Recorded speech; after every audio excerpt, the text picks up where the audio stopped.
રાજકોટના વાલીઓએ હવે તેમના બાળકોના સ્કૂલ ટ્રાન્સપોર્ટેશન માટે ખિસ્સા વધુ ખાલી કરવા પડશે। પેટ્રોલ ડીઝલને ખાસ કરી સીએનજી ભાવમાં સતત થઈ રહેલા વધારાને પગલે રાજકોટ સ્કૂલ વાહન એસોસિએશને સ્કૂલ વાન રિક્ષાના માસિક ભાડામાં 10%નો ધરખમ વધારો કરવાનો આકરો નિર્ણય લીધો। આ નિર્ણયને કારણે જે રૂટનું માસિક ભાડું પહેલા 1200 રૂપિયા લેવાતું હતું તે હવે વધીને સીધું 1350 થી 1400 રૂપિયા સુધી પહોંચી જશે।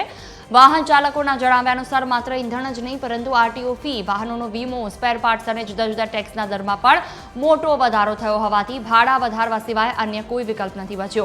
આગામી 8 જૂનથી શરૂ થઈ રહેલા નવા શૈક્ષણિક સત્રના પ્રથમ દિવસથી જ આ જ નવો ભાડા વધારો સત્તાવાર રીતે લાગુ કરી દેવામાં આવશે, જેનાથી શહેરના હજારો વાલીઓનું બજેટ ખોરવાશે।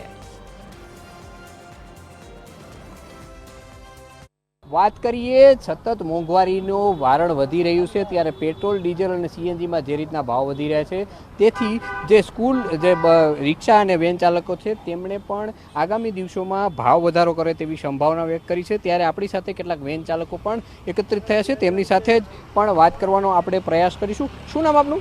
બહાદુરસિંહ ગોહિલ। બહાદુરસિંહ, સીએનજીના ભાવ વધે, પેટ્રોલ ડીઝલના ભાવ વધે, તમે કઈ ભાવ વધારવાના છો? હાજી, અમે અમારી કમિટીએ નિર્ણય કર્યો છે। હું રાજકોટ સ્કૂલ વાન વર્ધી એસોસિએશનનો પ્રમુખ છું, મારું નામ બહાદુરસિંહ ગોહિલ છે। અમે અમારી મીટિંગ કમિટીની મળી એમાં અમે નિર્ણય લીધો છે કે ન છૂટકે અમારે 10% વધારો કરવો પડે એવી પરિસ્થિતિ છે, કારણ કે હાલની પરિસ્થિતિ એવી છે કે જ્યારે 77 રૂપિયા ભાવ હતો આજે 88 રૂપિયા ભાવ છે, એટલે આ ભાવ સીએનજીનો અને પેટ્રોલમાં પણ ભાવ વધારો થાય છે। અનુસંધાને અમારા ઘરનું જે કાંઈ રોલેશન હશે એમાં પણ ફેરફાર થઈ શકે છે। બીજા નંબરમાં અમારી ગાડીઓ જે છે એમાં ગાડીઓ જે છે એનું મેન્ટેનન્સ પણ અમને એનો ખર્ચ પણ વધુ લાગશે।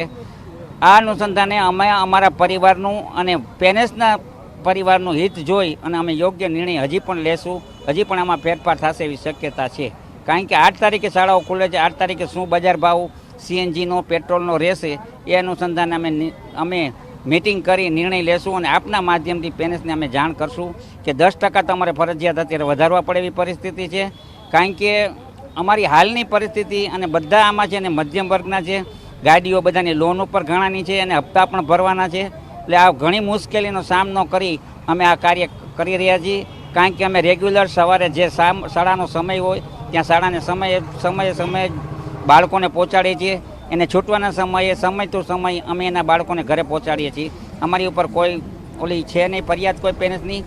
અમારું કામ બહુ વ્યવસ્થિત છે, પણ તો છતાં પણ આ જે કાંઈ પેરેન્ટ્સ છે એ અમારા હિતમાં અમારો પરિવાર હોય એ રીતે અમારી સાથે રહે છે અને અમે પણ એની સાથે પરિવારની જેમ અમારા ઘરના બાળકો હોય છે એ રીતે અમે લાવી અને લઈ જઈએ છીએ અને અમને પૂરી ખાતરી છે કે અમારા પેરેન્ટ્સ અમને પૂરો સાથ સહકાર આપશે।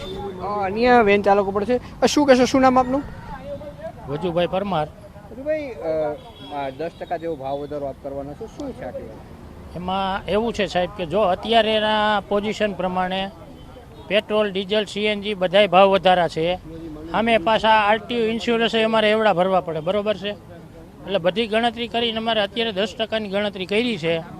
પછી અમે ખુદ પણ પેરેન્ટ્સને અમે કોઈ હેરાન કરવા માગતા નથી, બધા પેરેન્ટ્સને મળી અને જે કાંઈ થશે એ નિર્ણય લેશું। અન્ય વેન ચાલકો પણ છે, શું નામ આપનું? ભાવેશભાઈ। ભાવેશભાઈ, 10%નો ભાવ વધારો તમે કરવાના છો, શું મુશ્કેલી શું પડે છે?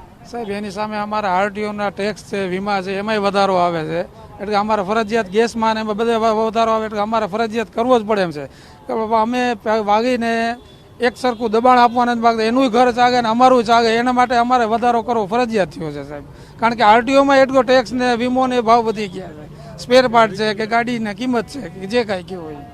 આ હતા વેન સંચાલકો જે કહી રહ્યા છે કે પેરેન્ટ્સને પણ મુશ્કેલી ન પડે અને પરંતુ સતત જે જુદી જુદી વસ્તુઓના ભાવ વધી રહ્યા છે, સીએનજી છે, પેટ્રોલ છે, ડીઝલ છે, તેમના આરટીઓના બીજા ટેક્સ છે તે વધી રહ્યા છે, તેને લઈને ના છૂટકે તેમને ભાવ વધારો કરવો પડે છે। કેમેરામેન રવિ ચાવડા સાથે રવિ મોટવાણી, TV 13 રાજકોટ।